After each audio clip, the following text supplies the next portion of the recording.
This car is not from the motor pool. No, it's not. Sexy though, isn't it? Movies that you've probably never seen with the 78 to 88 Monte Carlo. Starting us off with the IMDb rating of 3.8 out of 10 is the 2003 film Prison to Go-Go, a women in prison action comedy featuring girls running amok, multiple shower scenes, kung fu food fights, mutant zombies, evil scientists, and prominent product placement, including a pretty nice red Monte Carlo. The car is in the film for about 13 seconds, and the film is ultra stupid, but it's there. Next, with a 3.9 out of 10 rating from IMDb, we have the Lifetime movie classic, You Killed My Mother. I don't know if this movie's a classic. I didn't watch this crap. I saw the Monte Carlo. It was dope. It's basically about a girl who didn't qualify for a liver transplant, and a disturbed teen attacks and injures a hospital nurse. When she realized she was waking up in the hospital, she killed everybody. Some stupid stuff like that. It's ridiculous. The Monte is solid though. In 1993, someone thought that it would be a good idea to release the dumbest movie on the list, Jason Goes to Hell. This was clearly a cash grab by the entire studio, just releasing another Jason movie after Jason movie. They're all dumb. They're infuriating. This movie received a 4 point something on the IMDb list, and it should have been a 1 point something to tell the truth. The best thing about the Monte Carlo is that old boy, who was I guess the hero, grabbed old girl who didn't want to come with him to save her life, threw her in the car. Then one of the dudes who took the soul of Jason got ran over it by the Monte Carlo. Then my man's backed up over him and ran over him again, which was dope. But then when they were getting away, old girl stole the car from him and drove off. So how did I come across Butchers? Well, there's a Monte Carlo right in the main image for the movie. So we're good to go. No license plate on it, but all right, cool, they riding dirty. The movie seems to have won a whole bunch of awards from little stuff that I don't care about, film festival, blah, blah, blah, whatever.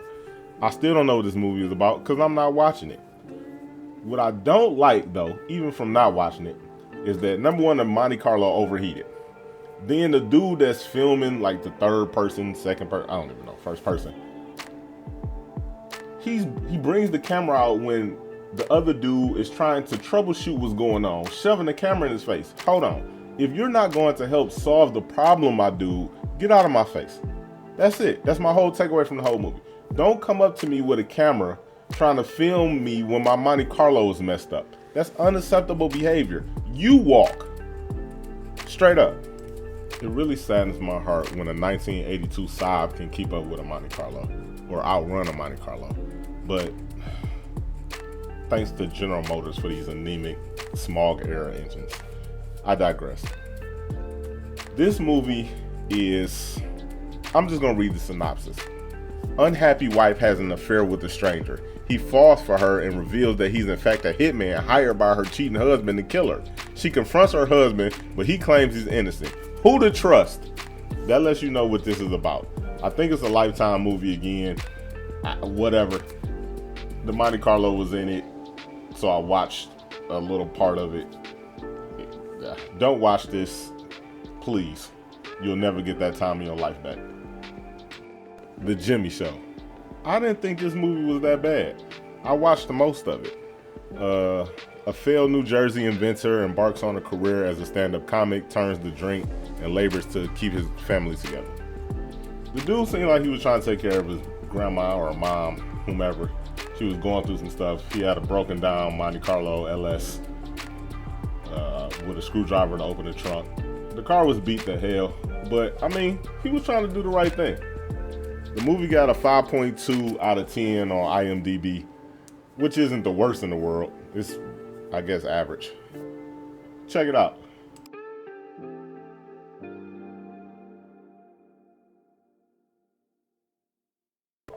Anthony Lee, which is the actor that is driving the Monte Carlo in this movie, is really good in this movie.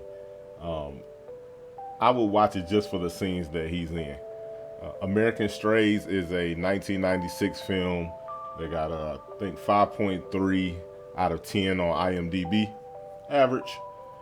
It's basically about a bunch of different storylines that converge on a diner or something in the end. I didn't really watch the end to see what happens, but the scenes with the guy who drives the Monte Carlo are definitely dope. This one is worth checking out. The Monte Carlo in this movie is trash, but I actually got to this movie from Frank Grillo, who I'm a big fan of. I think he's in Billions right now. This movie, Donnybrook, came out in 2018. It was rated a 5.4 out of 10. Once again, average, but I really enjoyed it. If you're into action thrillers, this is definitely one you should check out. I'm convinced that John Travolta has been in about 17 million movies, including this, I Am Wrath, that came out in 2016 with a 5.4 out of 10 on IMDb. If you Google this movie and look up the cast, there are a lot of people in it that have won awards from movies and television shows. I'm not convinced it's the best movie, and the Monte Carlo only appears for a drive-by or two. At First Light is a sci-fi movie, but the best scenes to me were the ones with the Monte Carlo in them. Not just because they had a Monte Carlo in them, it was the camaraderie between the two dudes who just really wanted to ride around and get some girls in the Monte Carlo. It was hysterical that the starter didn't work though, so his friend had to push the car while he started it. All that real life, I can relate. It's horrible out here when your starter isn't working. Either way, it's a dope movie. 5.5 out of 10 on IMDb. Came out in 2018. Minus the sci-fi stuff, this one is worth checking out.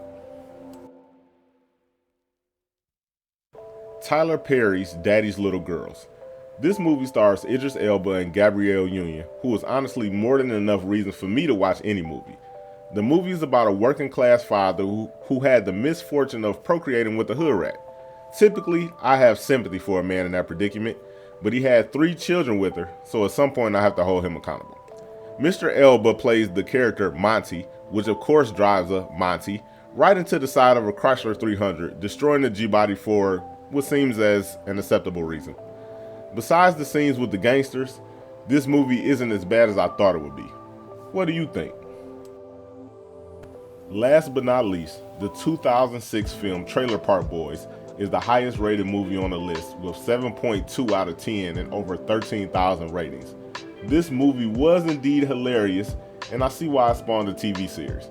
John Paul Tremblay, the actor behind the wheel of the Monte Carlo, was a horrible manager of a group of mentally challenged small-time crooks. The premise is hilarious in itself. They ultimately came up with a caper to get the paper, and the worst thing that the main character did in the entire movie was having his nose so open for a girl that he let her drive the Monte Carlo. Rookie mistake. If you like this video, please like, share, and subscribe. This one did not include Monte Carlo SS's because they are far superior to any other G-Body. No, I'm just kidding. Those will have their own video probably dropping in a week. There will be most likely a video for every type of G-Body in different scenarios, top 10, let's say Regals and rap videos or something. It takes a long time to kind of pump these videos out and find the footage, but I like doing it, so we'll see. You can catch me on Instagram at GbodyToys. You can catch me on eBay selling GbodyToys at GbodyToys.